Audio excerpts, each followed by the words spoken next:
আর কন্যাকে বলতেন তোমার আশেপাশে যারা আছে এখনই লাথি মেরে তাড়িয়ে দাও, এরা দেশের দুশ্মন।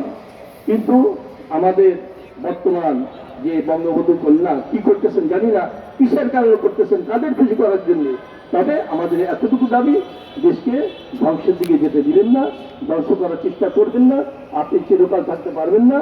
আর এই সংসদের নামমাত্র সংসদ চালু করেছেন, এটাও শেষ করে দেন। আর নতুন করে নির্বাচনের ব্যবস্থা করেন। এদেশের মানুষ এই দামি নির্বাচন মানে নাই, আগামীতেও মানবে না। আর অভিভাবকদের একটা কথা বলি, আপনাদের ক্লাস করতে হবে।